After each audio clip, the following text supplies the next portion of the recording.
Australian who refused to be tested for COVID-19 leaves Wellington managed isolation facility. Lucinda Baulch is due to be released from Wellington's Grand Mercure Hotel today after spending 28 days in the facility, the maximum length of time a person can be held. The Australian woman who refused to be tested for COVID-19 has left a managed isolation facility in Wellington this evening. Upon leaving, she told One News she still hadn't taken a test, but instead had a generic health test before getting the all-clear to leave the facility. Wellington Airport and back to Auckland. And you're staying in Auckland? For a night or two until I decide the next step. And Lucinda, have you had a COVID test or still no?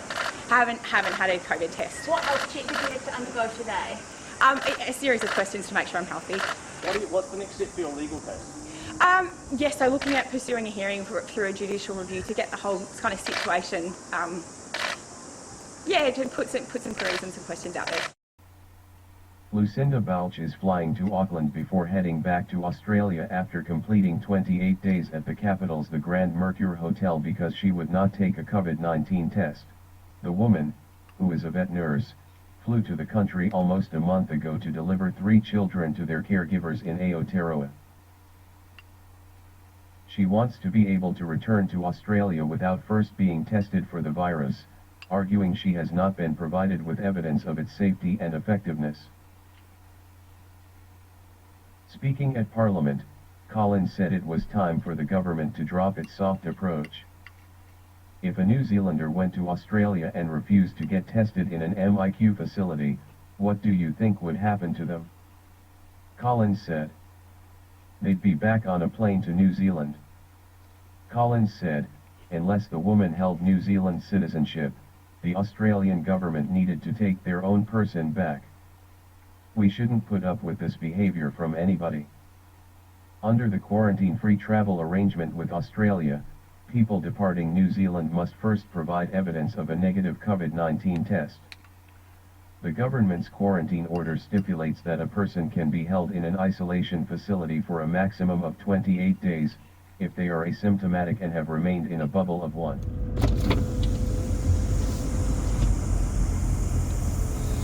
G'day everyone. Well, I thought I'd throw this little addendum in. There's a lot of people, and I would say over 80% of the comments on the clip in regards to Lucinda, the Australian vet nurse. There's a lot of comments on the clips that just send her back home. We've even got Judith Collins calling for her to be deported immediately, and we should have a stop our soft approach. Well, I want to point out a couple of things. Number one, at no time, and this is irrespective of what TV1 might tell you, but at no time did Lucinda ever refuse to do the test.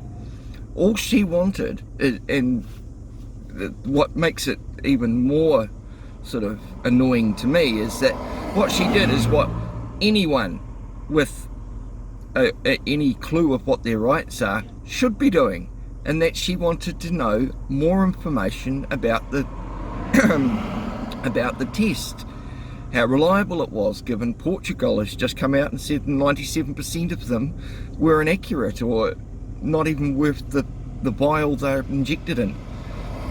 So she wanted to know more information. What she also did is she gave a letter of conditional acceptance, meaning I'm happy to do the test provided you can give me informed consent first, because she's entitled to that informed consent. She just doesn't blindly say, oh yeah, it's a test, it works, cool, because clearly, trust and confidence in the governments these days isn't what it used to be, although you wouldn't think that from the general outcry of the public. But yeah, so she never refused anything. She just wanted to be fully informed before she gave her consent. It's that simple. She was made to stay over here, alright? She wanted to go home. So all these people saying, deport her, that's all she fucking wanted. But the ball was back in the New Zealand government's court. It was back at MIQ's, back in the health people's court, to respond to her and give her the information she required, instead of just blatantly ignoring the fact that she'd given conditional consent.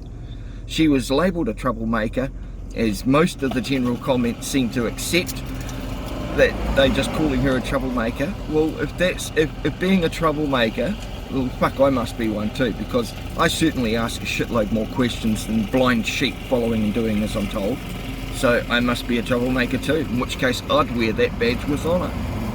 But yeah, everybody kept going on about deport her. Now, as far as Judith Collins is concerned, I mean, she's going on about deport her, soft-handed approach. Well, Judith, why don't you stop paying, you know, disgraced Judge Wilson's legal fees? He should have been on the hook for $500,000. You paid for his legal fees out of the public purse, which was completely illegal. You shouldn't have done it, but you did. And that's not mentioning the golden handshake and all the rest that he probably got under the table too. But for a fact, Judith Collins allowed, as the Justice Minister, for Judge Wilson, Bill Wilson, to have his legal fees paid for by the public dime when he was on the hook for it personally himself.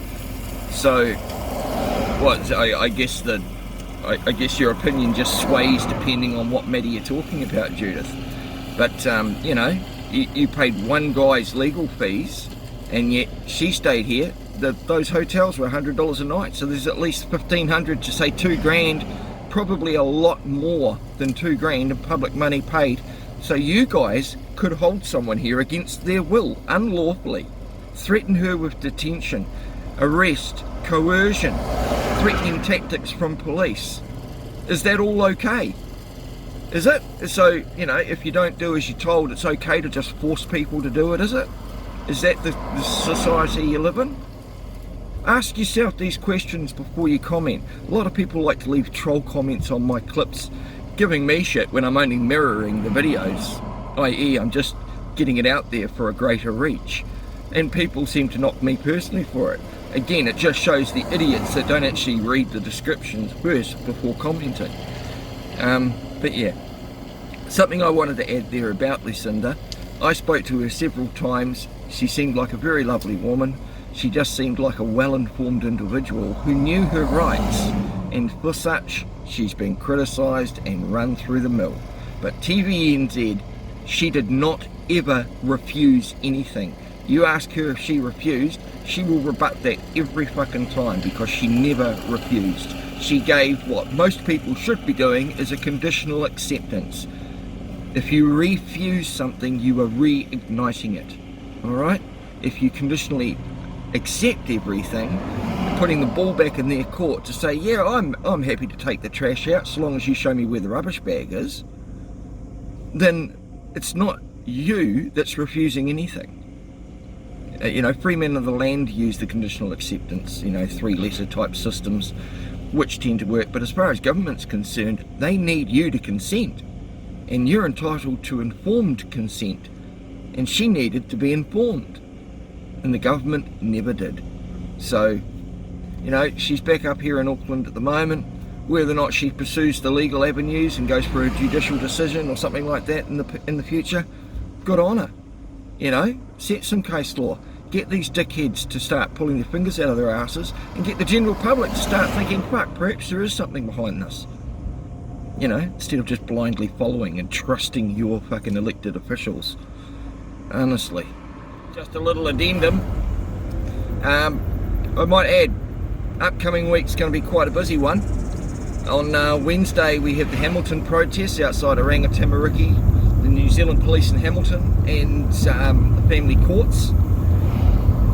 Basically because people have had enough. They've had an absolute guts full of the way that the government is treating children in care and uplifting kids without any evidence of any abuse whatsoever.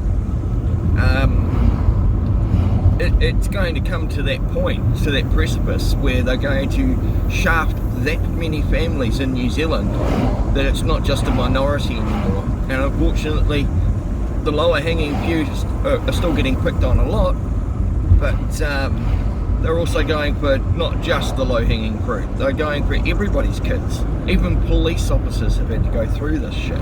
So, yeah, that's on the 3rd of March. On the 4th of March, up in Whangarei, me and Steve and the wife are getting dragged up there to face an allegation of speeding back from February the 5th, 2020. Alright, over a year ago, and we're having our defended hearing over that matter. They're trying to say that Steve was speeding because Steve is the registered owner. The only thing is, Steve was never in the bloody vehicle. Myself and my wife took turns driving there and back, and so long ago I'll be fucked if either of us can remember which one of us was driving at the time. We called the police. We said again, conditionally accepting to pay the ticket provided they could please tell us which one of us was driving. They can't do that. Why? Because the photo was taken from the back of the vehicle. They cannot identify the driver. The cops' opinions, we don't have to prove anything. We'll just go after the registered owner. And yet he stayed up north for the night. He didn't come back till the 6th. His Google timeline can prove that one. So, yeah, an interesting one that. Seeing they're dragging us all the way up to Whangarei because we weren't just a muppet, plead guilty and then got it transferred to Auckland. Because you plead not guilty, you have to go back to the closest jurisdiction to where the alleged offence occurred. So we have to go back up to Whangarei to maintain our innocence. The beauty of it is that seeing they're dragging us up there, we did rolling protests in Hamilton. Fuck, why don't we do some in Whangarei, seeing we're up there as well? Sure, it shouldn't take all day unless they hold us back to the last case. So, which they may do. We've got nothing but time to kill. The point being is that if they're going to drag us up there, and New Zealand cannot prove beyond a reasonable doubt, which is the criminal standard for a speeding ticket, it is a category 1 criminal offence. So the burden of proof is beyond a reasonable doubt.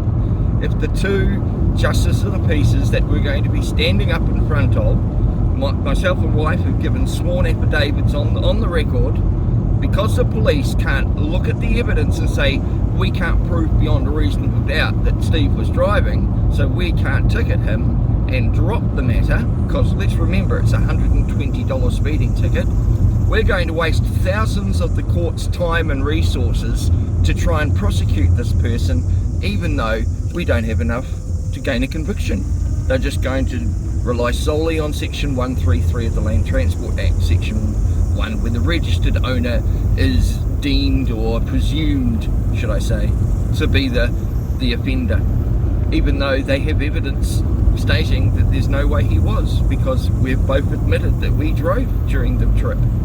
We just don't know when. We didn't keep a travel log. So, yeah, they're the one making the allegation. Onus probandi, or burden of proof, is on them. So let's see them prove it. See you guys. Have a good one.